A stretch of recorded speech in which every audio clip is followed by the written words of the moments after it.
হাঁসের ডিম দিয়ে এমন মজার ঝোল আগে বানিয়েছেন কখনো? স্কিপ না করে দেখে নিন পুরো ভিডিওটি, যাতে আপনিও পরের বারে এইরকম সহজ পদ্ধতিতে দারুণ স্বাদের হাঁসের ডিমের ঝোল রান্না করতে পারেন। এখানে আমি 3টে হাঁসের ডিম নিয়ে নিয়েছি আর একটি মাঝারি সাইজের আলুকে খোসা ছাড়িয়ে কেটে টুকরো করে নিয়েছি। একটি পাত্রে জল গরম করে সামান্য লবণ দিয়ে সেদ্ধ করতে বসিয়ে দিয়ে 5 মিনিটের পর খুব ভালোভাবে সেদ্ধ হয়ে গেছে। এবার ডিম আর আলুগুলো নামিয়ে নেব।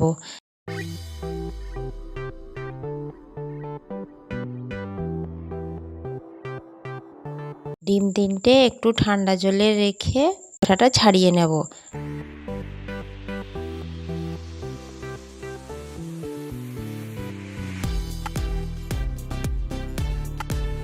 এবার শুকনো খোলায় জিরে, শুকনো লঙ্কা এবং পেঁয়াজ কুচি, কয়েকটা রসুনের কোয়া এবং কেটে রাখা টমেটো দিয়ে হালকা ভেজে নেব। একটু নেড়েচেড়ে সব কিছু ভালোভাবে ভেজে নিয়েছি। দেখুন ভালোভাবে নরম হয়ে গেছে। এবার একটা প্লেটে তুলে ঠান্ডা করে বেটে নেব। এবার কড়াইতে 2 চামচের মতো সরিষার তেল দিয়ে তাতে হাফ চামচ হলুদ গুঁড়ো দিয়ে সেদ্ধ ডিমগুলো ভালোভাবে ভেজে নেব।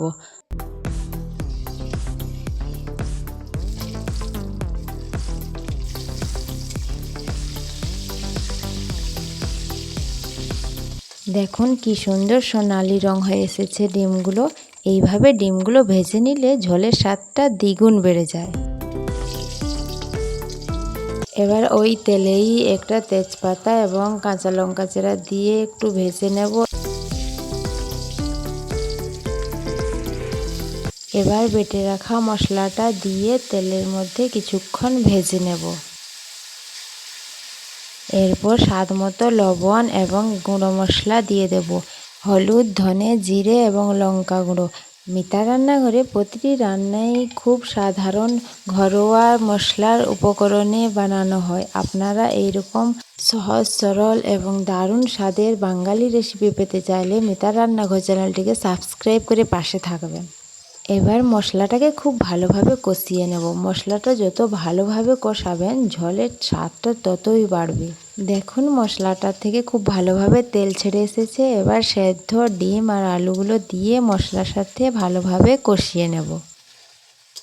এতে ডিম আর আলুর মধ্যে মশলার স্বাদটা খুব ভালোভাবে মিশে যাবে। এবার পরিমাণ মতো গরম জল দিয়ে ঢেকে 5-7 মিনিট ফুটতে দেব।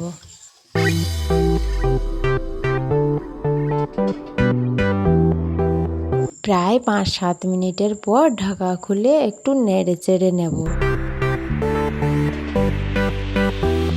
খুব সুন্দরভাবে তৈরি হয়ে এসেছে। এবার ওপর থেকে কিছুটা গরম মশলা দিয়ে ভালোভাবে নেড়েচেড়ে মিশিয়ে নেব। একবার হলেও এইভাবে বানিয়ে দেখবেন, খুব সুন্দর লাগে খেতে। গরম গরম ভাত, রুটি, পরোটা সবার সাথে খেতে পারবেন।